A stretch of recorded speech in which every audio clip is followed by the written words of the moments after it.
Hello everyone and welcome to this episode of Jig Retro, where we're into our 6th episode of the modern retro inspired indie video games that I've really been enjoying.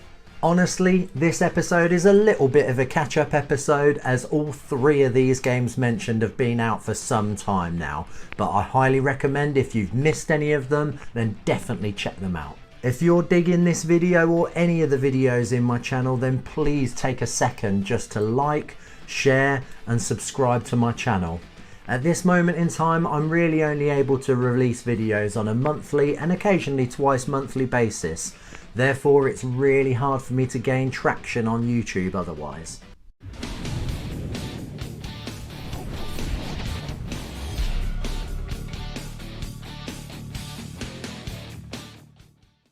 As I've said in all of my previous episodes from this series, I am absolutely amazed at the talent and quality of these indie developers developing such amazing games.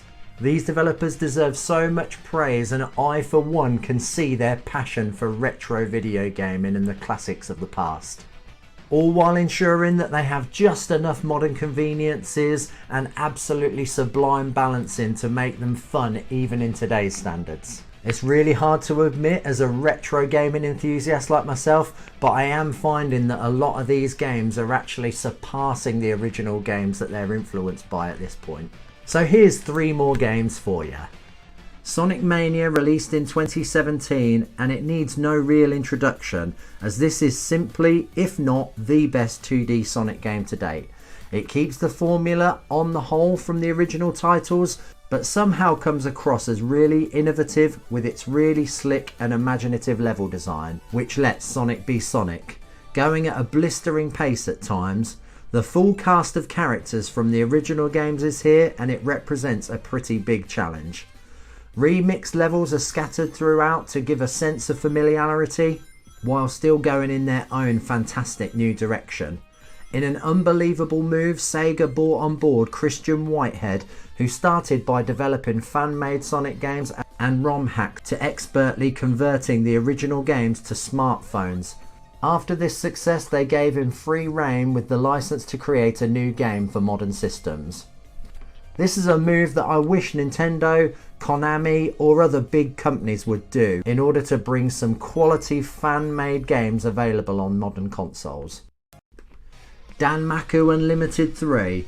This is a real great bullet hell style shooter, which I find to be much more accessible than the giants of the genre such as Ikaruga or Radiant Silvergun, as you can fine tune the difficulty to make it as hard or as easy as you want. This shmup has a brilliant rockin' metal soundtrack, which sounds like it could come from a band such as Dragon Force, and the visuals are an assault on the senses, with bright and bold colours. The mechanics of this one are quite unique for a shooter of this style. You have weaker spread shots for multiple enemies, or a more powerful focused beam style shot for bigger individual enemies. You still focus more on dodging the insane volumes of bullets rather than targeted shooting, but this is where the graze mechanic, where you build up more points and more powerful firepower the closer you pass the enemy bullets. This is a great game that I never regret firing up, and fans of the genre should definitely seek it out.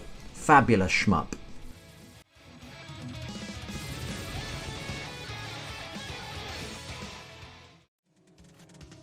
Blazing Chrome. This is close to a lawsuit as you're going to get with a game like this, I would say. But let's just say it is at least a spiritual successor to the 16-bit games in the Contra franchise. And this game is pretty much as brutal on the whole. The only saving grace is that you never have to start from the absolute beginning. You only have to restart that level. Graphically, this game is stunning, and I love having a blast on it every now and then. I honestly wish I was better at these style of run and gun games, but frankly I'm just not. For fans of the above mentioned genre generation of games, then this is an absolute must. Maybe I need more of a hand with this one and endeavour to play it more in 2-player mode. Regardless, it's highly enjoyable and a very high recommendation. A very lovingly put together game.